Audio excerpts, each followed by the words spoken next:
toutes et à tous, c'est Romain Daubry de la salle des marchés de Bourse Direct pour notre brief et analyse graphique du jeudi. Nous sommes le 30 novembre, il est 16h48.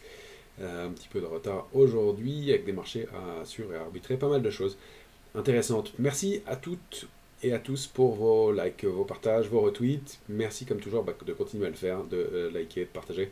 C'est toujours important pour qu'on puisse continuer à proposer ces contenus s'ils vous parlent et s'ils vous aident. Et j'ai beaucoup de messages positifs à ce sujet, donc tant mieux, merci. Si vous voulez plus de renseignements aussi sur le service Info d'Experts, c'est dans le lien en descriptif de la vidéo ci-dessous. Voilà, merci donc pour tous ces éléments. Et donc pour cette fin de semaine, on a des arbitrages intéressants. Un indice CAC 40 qui se comporte un peu mieux, un Nasdaq qui donne des petits signaux de faiblesse. On va voir tout ça en détail. À côté des intérêts, on n'a pas grand-chose qui change sur les indices européens. Du côté du futur, j'essaye de regarder ça au plus près. Si depuis quelques jours, il y a vraiment pas de changement dans la position ouverte, quel que soit le sens, sur l'Eurostoxx ou sur le CAC 40. En revanche, sur les indices américains, il y a un peu plus de suivi et une position ouverte qui se construit avec la hausse du marché. Pas vraiment de pression baissière à ce stade, mais des petits signaux de fragilité de ce côté-là. En revanche, du côté des couvertures, le CAC 40 c'est équilibré à optimiste. Sur l'Eurostoxx, c'est quand même très très bas ce niveau de couverture. Ça laisse un peu de doute quant à la pérennité de la hausse à très court terme, encore une fois. Alors au-delà de ça, la photographie, on va le voir ensemble, elle est très positive. Il y a plus de 8 ou 9 valeurs du CAC 40 qui sont en train de s'attaquer ou de déborder leur plus haut historique. Ça, c'est vraiment un signe de force. Ou qui sont en train de marquer des nouveaux plus hauts, tout simplement. Et puis, en parallèle, il y a plusieurs valeurs qui sont en train de former des figures de retournement haussière. On va regarder ça en détail et de réactiver leur dynamique haussière aussi après une pause. Donc, globalement, c'est plutôt pas mal. Maintenant, à court terme, on va voir que très court terme, il y a toujours ces flottements, même si du côté du CAC 40, c'est un peu mieux. Côté calendrier, on a une semaine prochaine qui va être intéressante. Demain, on aura quand même, je reprends mes notes, j'ai plus tout le calendrier en tête. Bon là, demain, on sera vendredi, on aura les PMI en Europe, et puis on terminera la semaine en beauté avec un discours de Jerome Powell. C'est surtout la semaine prochaine qu'on va avoir toujours à nouveau des PMI dans les services en Europe et aux États-Unis, mardi. Mercredi, donc semaine de l'emploi, mercredi, l'enquête ADP, l'enquête du secteur privé. Et puis vendredi, l'indice des prix à la consommation en Allemagne, les chiffres d'inflation. Et puis surtout les créations d'emplois, les fameux NFP, les créations d'emplois mensuelles par l'enquête gouvernementale qui sera publiée donc en début d'après-midi à 14h30, vendredi prochain pour terminer la semaine. Donc ça, évidemment, un gros rendez-vous. On n'a plus trop de publications microéconomiques, mais on peut noter quand même qu'il y aura de Richebourg la semaine prochaine, qui fait partie des configurations qui nous intéressaient ces derniers temps. Voilà pour le calendrier. On va tout de suite aller voir l'indice S&P 500 qui donne des signaux de relative faiblesse à très court terme, encore une fois. Voilà, on a eu cette bougie d'hier, qui est quand même un signe de contre-pied. On a tenté de déborder les plus hauts, cette résistance qui est maintenant 4560, très lisible. Je vous le remets en plus gros ici. Pas une résistance majeure, mais à très court terme, elle a vraiment servi de repli. D'ailleurs, on a touché cette borne-là aujourd'hui et on est complètement calé entre 4545 et 4560 sur le S&P avec cette bougie ici. Alors, on n'a pas de figure de retournement à proprement parler, mais cet échec, pas terrible. J'avais laissé cette ligne de tendance, bon, elle a été rompue, ça veut dire que la tendance ne se poursuit plus, ça pourrait être une pause.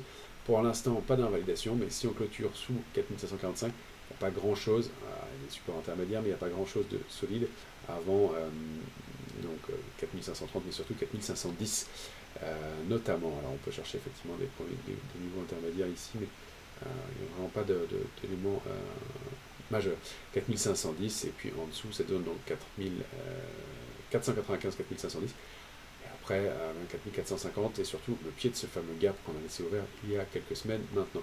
Donc un peu de prudence à très court terme, même si encore une fois la photographie de moyen long terme est bonne. Si on va voir le Nasdaq, lui aussi il a donné un petit signe de contre-pied hier et puis un petit signe de baisse possible, enfin si on peut dire en tout cas de consolidation. On n'est pas ravi que le marché baisse, mais c'est toujours important que le marché fasse une pause et consolide, que l'élastique ne soit pas trop tendu. On avait expliqué les raisons de cet excès, hein, c'était des rachats de short en grosse partie. Eh bien, le marché a toujours du mal à consolider dans ces cas-là, mais là, ça a l'air de se mettre en place avec donc cette grosse résistance à 16 025 qu'on a évoqué plusieurs fois ces derniers temps, la sortie du canal haussier de très court terme, tentative de rebond, échec hier, retour sous 16 025 et puis là en haut, et on est en train d'enfoncer 15 888 qui est un intermédiaire important, mais c'est surtout 15 826 en dessous qui confirmera le déclenchement de la baisse. Encore que, oui, ça doit être un moyen terme. Donc, voilà. Donc, on n'a pas un mouvement de retracement très fort, mais l'invalidation nous permet de chercher un petit range. Alors, je vais vous dessiner le range en direct. Voilà, on n'a pas un gros mouvement à attendre, mais probablement donc cet excès plus la zone de congestion d'avant qu'on est en train de rompre. Voilà, ça fera un retour probablement ici, donc autour de 15 717 et 15 704, et donc juste au-dessus du pied du gap qu'on a laissé ouvert, donc le 13, 14, entre le 13 et le 14 novembre dernier. Alors est-ce qu'on va aller combler ce gap et passer en dessous? Ce serait pas terrible. 15 557, on peut tester ce niveau-là, et donc cette zone 15 557, 15 526, en deçà ça invalidera un peu de mouvement, mais vous voyez que la réactivation haussière elle s'est faite au-delà de cette oblique, donc on peut encore de la place pour consolider. En tout cas, mouvement de contre-pied qui se confirme sur le Nasdaq, et même si les volumes dans la baisse ne sont pas énormes, c'est à prendre en compte. Il y a des divergences aussi qui apparaissent du côté des oscillateurs, donc c'est intéressant. Le RSI 9 notamment, moi j'aime bien regarder pour confirmer les choses, il le donne à l'instant. Petite précision sur les oscillateurs, vous remarquez que moi je vous donne toujours des graphiques avec les prix et je ne mets pas d'indicateur en dessous. Pourquoi? Parce que les indicateurs ça doit venir après, ça vient confirmer quelque chose. Ça ne doit pas être c'est les prix qui donnent les éléments en premier et l'indicateur vient après. Et on va vérifier selon les indicateurs qu'on utilise ce qu'on veut vérifier ou pas. Un RSI, un indicateur, comme son nom l'indique mal, de surachat ou de survente, est un outil extrêmement utile dans un trading range pour faire des allers-retours ou pour indiquer des divergences éventuellement et qui va confirmer à la réintégration du range. Donc voilà, sans faire de détails dans la pédagogie, c'est pour ça que j'en montre peu, parce que c'est en fonction de ce qu'on veut en faire et on ne les regarde pas toujours, enfin moi je regarde assez peu et je ne les regarde qu'en confirmation de ce que me disent les prix, parce que en fait sinon on fausse sa lecture. Voilà, fin de la petite parenthèse. En tout cas, des petites divergences donc à surveiller, même si on ne s'attend pas à un drame du côté du Nasdaq. En tout cas, 15 888 étant passe d'être enfoncé. On savait que c'était un niveau à surveiller. On est en train de le tester, encore une fois, dans des mouvements très, très modérés pour l'instant. On va regarder la volatilité, parce que c'est intéressant aussi. Il n'y a pas de mouvement très franc qui se met en place, mais ça se retend un peu du côté de la volatilité, donc probablement un peu du côté des couvertures.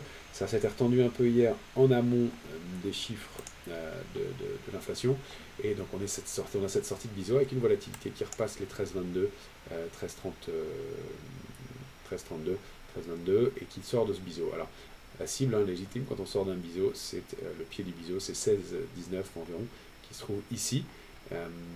C'est assez propre pour l'instant, donc attention, un mouvement de compression de la volatilité, et puis avec cette bougie du mardi dernier aussi, sur la volatilité, j'enlève le biseau pour que vous la voyez mieux, cette bougie, ce marteau qui est en bas de marché, et ouais, sur des niveaux très techniques à 12,66, 13,22 pour ceux qui regardent les vidéos.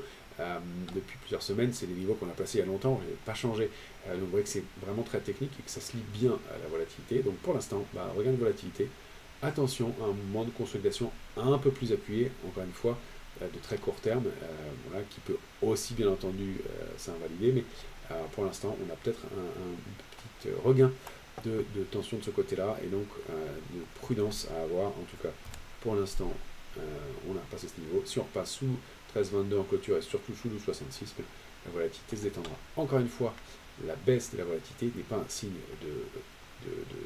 d'alerte majeure. On peut rester en volatilité basse pendant très longtemps. On était resté pendant plusieurs mois en volatilité basse, par exemple dans la période du mois de mai à août, donc avant qu'un mouvement de hausse de tension se déclare vraiment. En tout cas, petit passage au-dessus de ce niveau-là à surveiller du côté de la volatilité.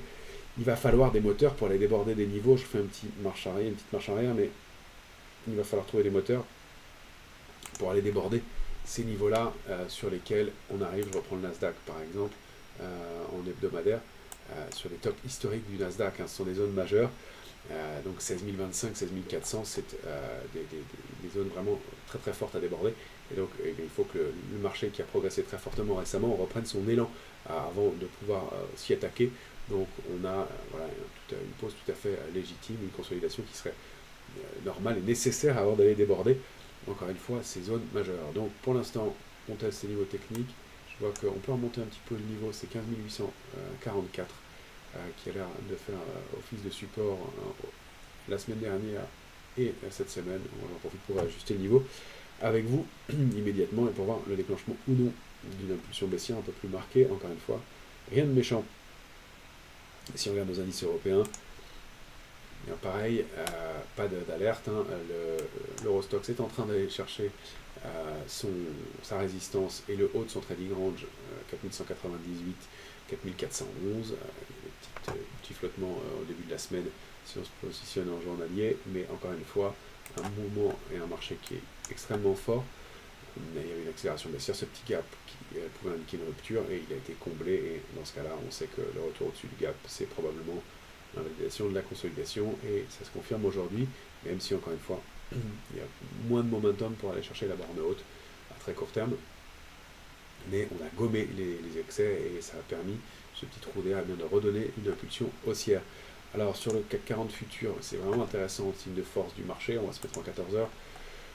On avait notre vague de wall, je l'ai laissé pour la commenter avec vous parce que c'est une figure qui généralement est extrêmement fiable, qui a bien déclenché, qui a permis d'accélérer à la baisse et on s'est arrêté en cours de route sur un niveau de support intermédiaire que je n'avais pas vraiment considéré suffisamment, mais 7220 a effectivement servi de support, on s'est appuyé dessus, on a même eu ce cran en pince et puis ce retour au-delà de 7250 qui est un gros niveau, je là qui ne nous sert pas vraiment, la ligne de tendance haussière de court terme, de moyen terme, hein, qui avait bien été testée, préservée, je remonte un peu, mais depuis le mois d'octobre, la fin du mois d'octobre, testé ici, testé encore là, elle a été enfoncée. Donc on a mis fin à une tendance, pardon pour les traits, on a mis fin à la tendance haussière, maintenant on voit qu'il y a quand même des forces de rappel.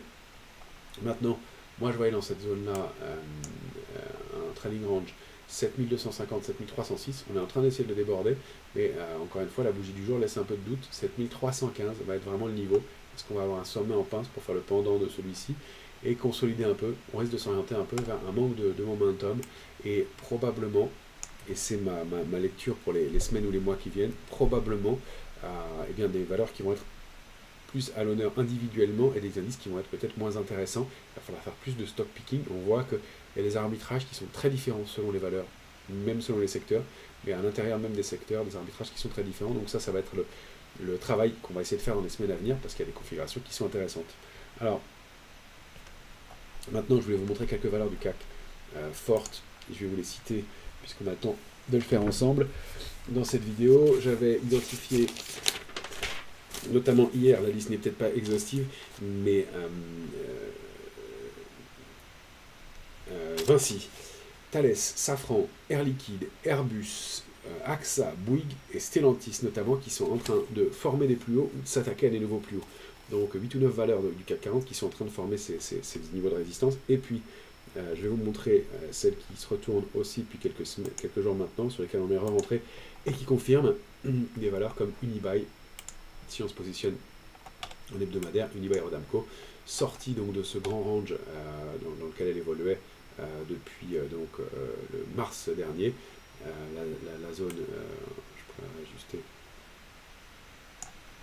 la zone 42,90 et puis donc ce niveau majeur à 55,44, en train de le dépasser avec des volumes, un mouvement suivi et puis ce canal baissier historique. Cette ligne de tendance baissière en tout cas qui a été bien débordée et donc des niveaux techniques importants, un mouvement et une valeur qui redevient valeur forte après avoir sous-performé quand même depuis plusieurs mois et même années. Donc il se passe vraiment quelque chose et il y a vraiment un changement qui se met en place de ce côté-là, donc des réactivations comme ça, c'est important, c'est intéressant. Je vous l'avais montré aussi parmi les grosses capitalisations, il y avait notamment Capgemini qui eh bien, confirme la sortie de son grand triangle de consolidation. On peut dire que Capgemini qu'elle consolide depuis janvier 2022. Hein. Vraiment, elle est restée à l'intérieur de ce triangle, elle a testé les bornes, mais le triangle a bien été préservé. Et puis là, elle en sort pour la deuxième semaine d'affilée, avec des volumes qui sont un peu en hausse. Et donc elle ouvre la voie pour un investisseur de moyen long terme à une hausse complémentaire en direction, pourquoi pas de 222, avec des gros niveaux intermédiaires, des gros niveaux de résistance à déborder, 193,40 en serein notamment, et puis peut-être un peu de pullback, de throwback, pardon, pour aller se appuyer sur des niveaux de support et consolider un peu la sortie des derniers jours, encore une fois sans alerte majeure. La photographie est plutôt positive. Est-ce qu'il y avait d'autres grosses valeurs? Oui, ici, ArcelorMittal aussi, qui est réactive. On en a parlé ces dernières semaines, hein, je l'avais proposé, on l'a recommandé, on vous l'a proposé aussi donc en alerte expert, et puis on l'a proposé aussi sur BNP YouTube avec Falco et Laurent il y a une dizaine de jours. Maintenant, la sortie, le débordement de 21,90 et puis un mouvement de hausse qui se poursuit en direction, pourquoi pas, de la zone 23,91 et 24,31 dans un premier temps, mais un mouvement encore une fois qui est régulier, soutenu, une hausse qui est plutôt pas mal pour le moment, avec effectivement du soutien. Je vais vous montrer aussi des trackers qui se comportent bien, qu'on a conservé malgré des consolidations récentes. On a eu un tracker sur l'économie digitale. Le code mnémonique c'est eBuy, BUY. Alors, on ne sait pas, ce sont des tendances que j'ai tracées comme ça, les obliques ne servent pas toujours, mais ça permet de travailler l'économie digitale. On en avait parlé plusieurs fois ensemble. On est en train de déborder ce niveau de résistance en fait majeur, hein, qui est à 11,81. La tendance est donc pas mal après une consolidation. Donc ça, c'était des niveaux importants hein, qu'on a testé plusieurs fois, qu'on n'avait pas débordé depuis août 2022. On est en train de s'y attaquer avec des gros volumes aussi. Alors, toujours compliqué sur les paniers de valeur parce que ça peut être ponctuel, mais là, il y a eu des mouvements importants et intéressants. Donc, on sort de ce trading range, on peut donc le dupliquer par le haut à confirmer en hebdomadaire, mais ça va bien parti. Et donc, une position qu'on conservera, ou qu'on peut-être modifiera pour aller chercher donc 12,92. Je vais vous montrer aussi un autre qui est intéressant, qui est un tracker qui permet de suivre l'intelligence artificielle. Son mnémonique c'est GOAI. Lui aussi, il a bien rebondi sur un niveau de support majeur avec du volume, et donc c'est une thématique qui peut être intéressante en ce moment, n'est-ce pas? Et donc avec peut-être une structure de retournement en épaule tête épaule inversée, avec donc un potentiel haussier à confirmer au débordement donc de ce range, et donc du niveau de 83,40 pour donc un doublement du range par le haut. Je vais vous montrer quelques valeurs aussi qui sont intéressantes. On a noté quelques-unes. Alors, on a choisi de rentrer sur Verallia. Il y a quelques jours, pareil, bas de range, on est toujours en hebdomadaire. Bas de range, un niveau de support majeur hein, pour Verallia, testé en 2020, 2021, mai 2021, octobre 2021, qu'on avait débordé en janvier 2023, on est revenu s'appuyer dessus, et elle reconstruit doucement cette valeur, et elle sort même en journalier d'un triangle symétrique, donc cette fois-ci non pas de continuation, mais une invalidation, une sortie par le haut. Donc ça peut donner des cibles intéressantes à court terme aux alentours de 35,20, mais un mouvement qui est intéressant, encore une fois, une construction sur pas mal de valeurs. On avait proposé aussi Exail Technologies, l'ex-groupe Gorgé. Alors ça c'était pareil, un signe intéressant, de moyen long terme. Gorgé, elle avait testé et fonctionné au-delà de ce canal depuis 2018, hein, cette ligne de tendance haussière qu'elle a enfoncée en 2020, mais qu'elle a préservé ensuite en septembre 2020, préservé à nouveau en mars 2022, et qu'elle a pas mal testé récemment entre 15,64 et 16,46, mais duquel elle s'extrait, et donc pour l'instant c'est un signal qui est plutôt pas mal, encore une fois avec des volumes qui sont un petit peu mieux, et des réactions intéressantes à court terme si on va dans le journalier. on est sorti de cette consolidation par le haut. Ça donne au moins comme cible 18,88 et cette résistance majeure qui est proche à 18,72. Encore un petit potentiel de hausse. Je vais vous montrer aussi de Richebourg, dont on avait parlé plusieurs fois, qui publie, attention, la semaine prochaine. Alors, de Richebourg, voilà, configuration à surveiller. On a une zone d'achat, elle est bien identifiée par les opérateurs. Pour l'instant, la sortie s'est faite avec un peu plus de volume. La consolidation ou le possible throwback se fait avec un peu moins de volume, c'est pas mal. On voit qu'il faut bien repasser 4,92 pour pouvoir accélérer et aller chercher au moins 5,52 si on dézoome un peu. Et grosse recovery pour ce titre. Donc quelque chose d'intéressant à surveiller. 5,60 sera un très gros niveau aussi. Et je vais vous montrer une dernière valeur parce que c'est un secteur qui est à surveiller en ce moment. C'est Voltalia. Et pareil, elle réagit sur des niveaux de support intéressants. Sur des supports de long terme. Voltalia, c'est des niveaux qu'elle avait testés en 2018. Peut-être qu'avec justement cette anticipation de baisse des taux, ces valeurs d'énergie renouvelable vont donner un potentiel plus intéressant. Alors on avait cette figure dont on avait parlé, puis retour sur la ligne de coût qu'on a un peu testé, et là il y a une accélération haussière depuis 2 jours, avec un petit gap qui a été comblé, et pour l'instant un mouvement qui se confirme doucement, mais qui est intéressant. Donc on a un potentiel déjà pour aller rechercher les tops récents, probablement sur le titre aux alentours de 10-20, et puis pourquoi pas donc cette résistance à 11,20, 11,98. Encore une fois, on est dans une configuration où il y a une vraie recovery possible sur des titres comme ça. Voilà les différents éléments que je voulais vous montrer pour cette fin de semaine. Donc chiffre de l'emploi la semaine prochaine, important à suivre. Et en attendant, peut-être le marché va-t-il souffler un petit peu. Mais comme vous l'avez compris, comme vous l'avez vu, la photographie globale est plutôt bonne. C'est plutôt une prise d'élan à mon sens avant de continuer, pourquoi pas, à les former dans le courant du mois de décembre cette fois-ci. Et enfin, mi ou fin décembre, un petit rallye. Mais après, peut-être une prise d'élan de court terme. Excellente fin de semaine à toutes et à tous.